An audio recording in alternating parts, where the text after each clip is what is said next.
Assalamualaikum warahmatullahi wabarakatuh.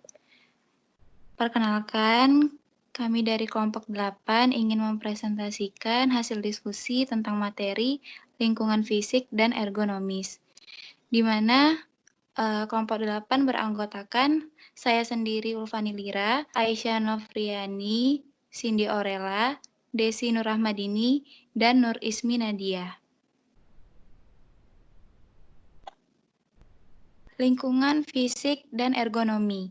Secara umum, ergonomi didefinisikan sebagai suatu cabang praktis untuk memanfaatkan informasi-informasi mengenai sifat, kemampuan, dan keterbatasan manusia dalam merancang suatu sistem kerja sehingga orang dapat hidup dan bekerja pada sistem itu dengan baik, yaitu mencapai tujuan yang diinginkan melalui pekerjaan itu dengan efektif, sehat, nyaman, dan efisien.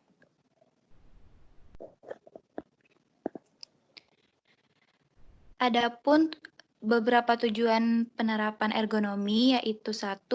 Meningkatkan kesejahteraan fisik dan mental dengan meniadakan beban kerja tambahan, mencegah penyakit ketika bekerja, dan meningkatkan kepuasan kerja. 2. Meningkatkan kesejahteraan sosial dengan meningkatkan kualitas kontak sesama pekerja dan menghidupkan kebersamaan dalam bekerja. 3. Berkontribusi dalam keseimbangan rasional antara aspek teknik, antropologi, ekonomi, dan budaya dari sistem manusia-mesin. Lalu, manfaat pelaksanaan ergonomi. 1. Menurunkan angka kesakitan akibat kerja. 2. Menurunkan kecelakaan kerja.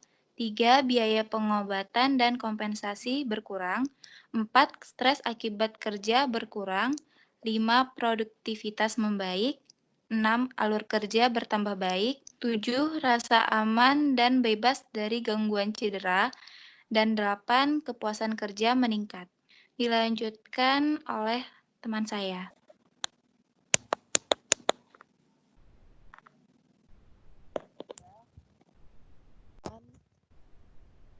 Serta ergonomi.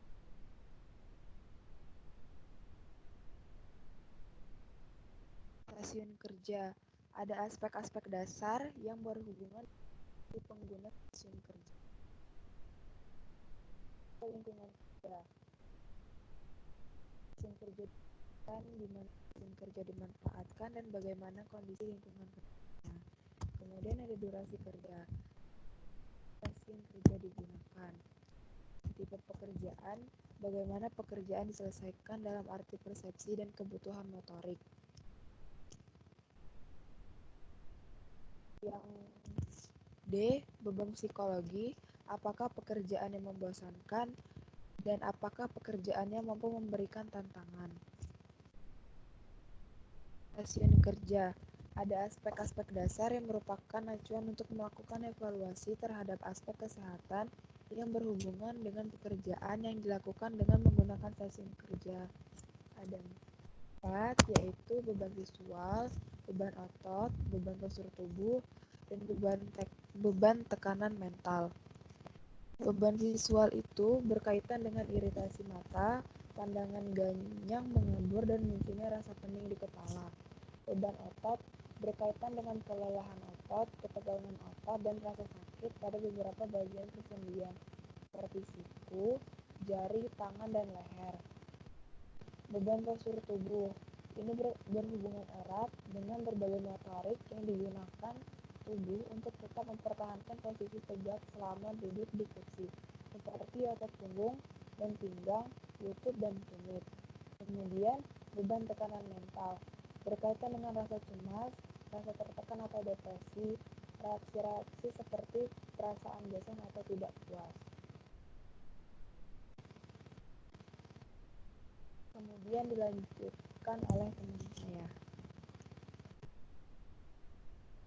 Selanjutnya, desain ergonomi stasiun kerja, di mana dalam desain ergonomi stasiun kerja, kita perlu memperhatikan posisi duduk yang nyaman dan cukup fleksibel untuk meraih dan menggunakan layar komputer, keyboard, dan dokumen dengan baik, Seperti beberapa hal yang perlu diperhatikan yaitu sudut angguk layar, jarak mata dengan layar yaitu sekitar 40-70 cm, pemegangan dokumen, tumpuan pergelangan tangan, sudut siku, tumpuan punggung, atau dapat diberikan sandaran agar mendapatkan posisi yang baik.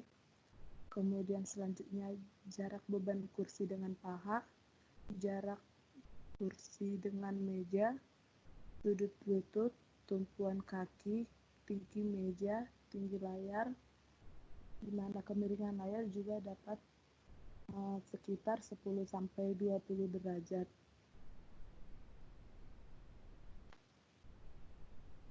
Berikut adalah desain ergonomi stasiun kerja yang salah, di mana posisi ini dapat menyebabkan gangguan punggung bagian atas, mata terasa lelah ataupun pusing, gangguan pada tangan dan lengan, gangguan pada bahu dan siku, otot kaki yang merasa kram atau sakit, serta gangguan pada punggung bagian bawah.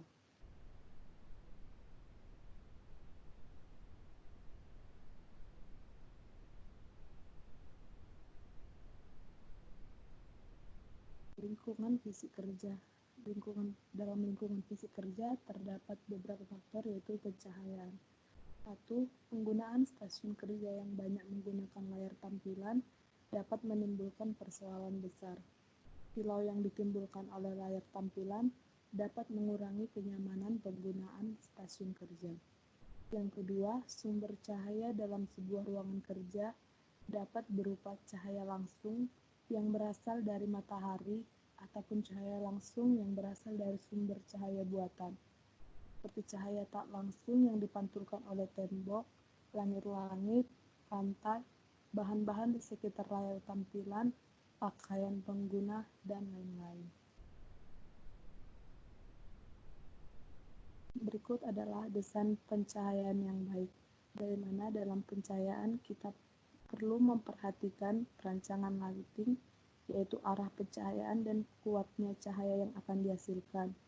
Memperhatikan penutup jendela yang dapat memberikan masuknya cahaya dari luar, kemudian memperhatikan faktor refleksitas dari bahan yang ada pada ruangan di mana stasiun kerja ditempatkan, di mana perencanaan pencahayaan ini bertujuan untuk menghindarkan pengguna dari cahaya terang langsung atau pantulannya, memperoleh keseimbangan kecerahan layar tampilan dengan kecerahan yang ada di depan pengguna, menghindari cahaya langsung atau cahaya pantulan yang langsung mengenai layar tampilan, dan juga bertujuan untuk memberikan bahwa ada pencahayaan yang cukup untuk pekerjaan yang tidak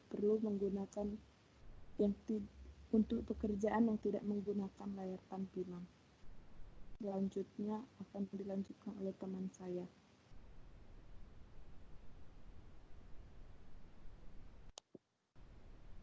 Selanjutnya,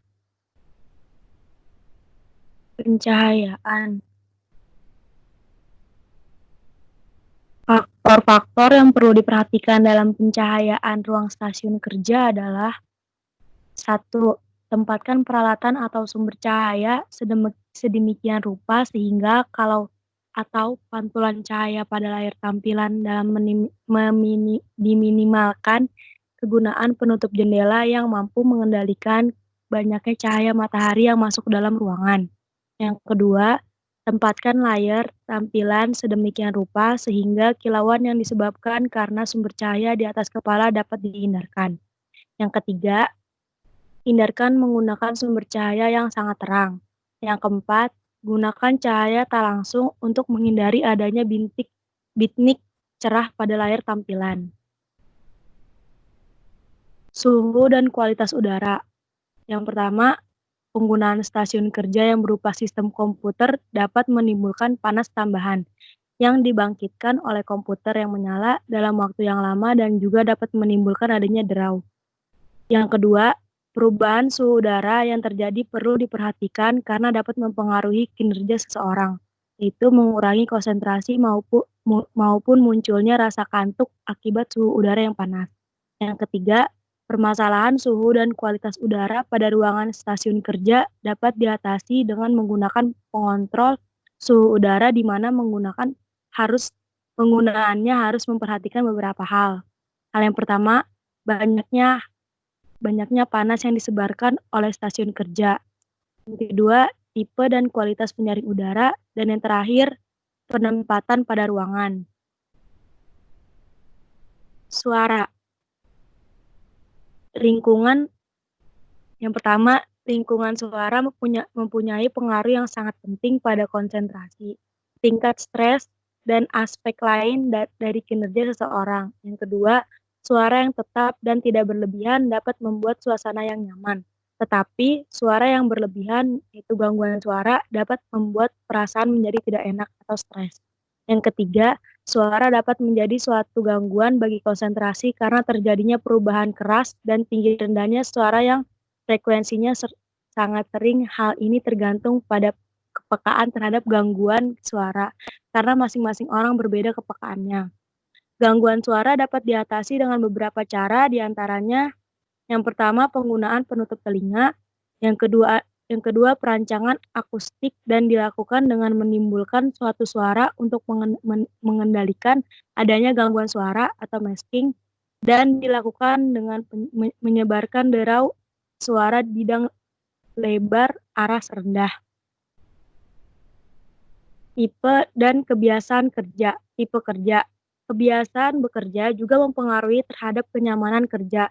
Harus dibiasakan untuk memperhatikan hal-hal berikut.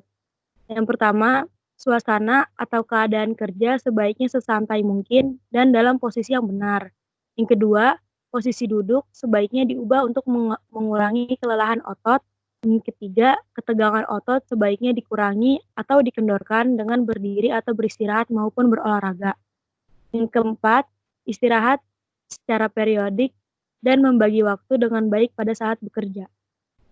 Selanjutnya akan dijelaskan pada teman saya.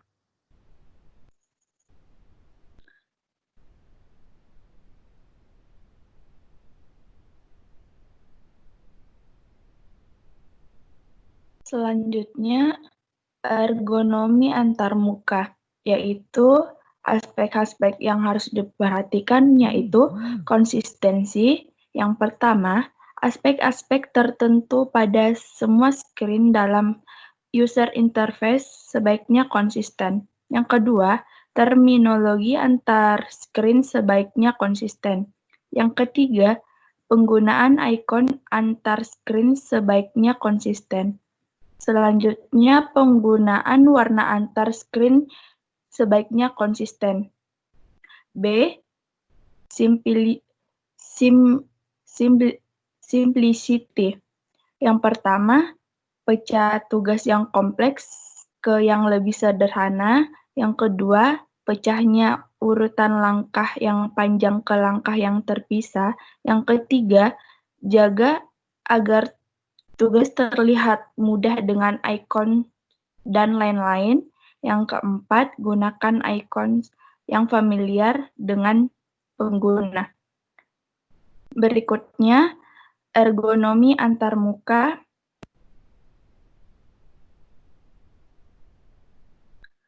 Yaitu Human Memory Limitation. Yang pertama, organisasi informasi ke dalam sejumlah potongan yang lebih kecil. Yang kedua, cobalah untuk membuat langkah linear yang lebih pendek. Yang ketiga, jangan menampilkan informasi penting ke screen dalam periode waktu tertentu. Selanjutnya, kognitif directness.